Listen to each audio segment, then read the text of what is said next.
Welcome to Ibrahim Traore Person, the channel where hidden truths, untold histories, and the struggles for justice are brought to light.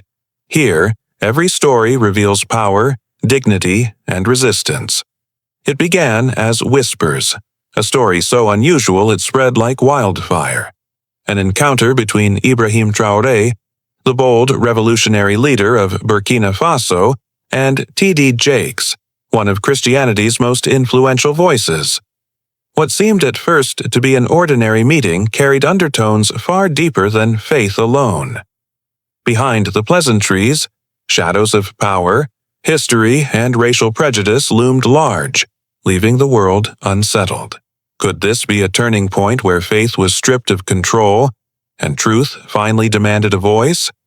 The tension surrounding that moment still haunts every listener who dares to ask what really happened. Ibrahim Traoré, the young revolutionary, leader of Burkina Faso, had risen from the dust of a nation scarred by colonial rule to become the voice of Africa's defiance and dignity. Known for his unwavering stance against foreign manipulation, he carried the weight of his people's hope on his shoulders. Across the ocean, T.D. Jakes stood as a towering figure of Western Christianity, celebrated for his powerful sermons and influence on millions worldwide. Their meeting was set against a backdrop of questions that reached far beyond faith. It was about control, justice, and the clash between narratives shaped by centuries of inequality. As the world watched in silence, anticipation grew. What truths would be revealed when these two worlds collided? As whispers of their meeting spread, curiosity quickly turned into heated debates across continents.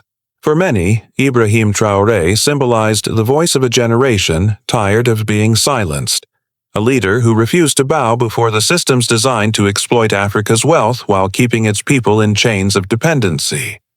Yet, others painted him as a threat to stability, using the same old narratives of fear and suspicion that had been used against African leaders for centuries. When Traoré entered the room with T.D. Jakes, the contrast was undeniable. One represented resilience, forged in the fires of oppression, while the other embodied the polished influence of Western faith. The conversation began cautiously, with pleasantries masking the weight of history, but soon the undertones became clear. Questions of justice, faith, and dignity surfaced, revealing a deep chasm between two worlds. As Traoré spoke of a faith rooted in liberation and justice, critics in the background sought to twist his words, framing him as divisive, unwilling to conform to the image expected of him. The tension grew heavier, not only inside that room but across social media and news outlets, where racial undertones tainted every headline. Supporters rallied behind him, declaring that his boldness was the truth long hidden, while detractors amplified doubts. Every word carried the echo of centuries of silenced voices, and the stakes became clear. This was more than a meeting of two men. It was a confrontation between narratives that had shaped the lives of millions.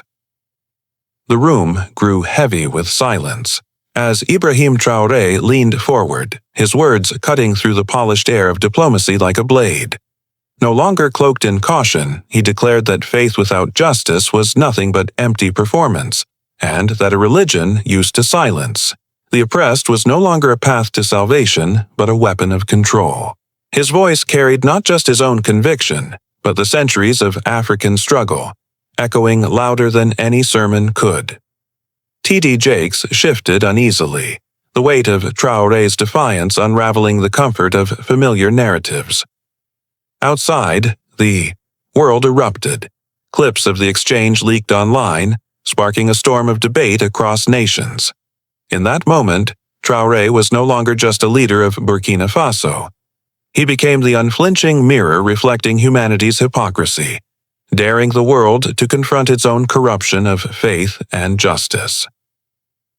When the echoes of that exchange settled, it was clear that something irreversible had happened. Ibrahim Traoré's defiance was no longer contained within four walls. It had ignited a movement that challenged not only religious authority, but the global structures that thrived on silence and compliance. Across Africa and beyond, voices rose, demanding that faith must stand with the oppressed, not the oppressors. The story ended not with closure, but with a haunting question. If faith cannot defend dignity and truth, then has it already surrendered its purpose to power?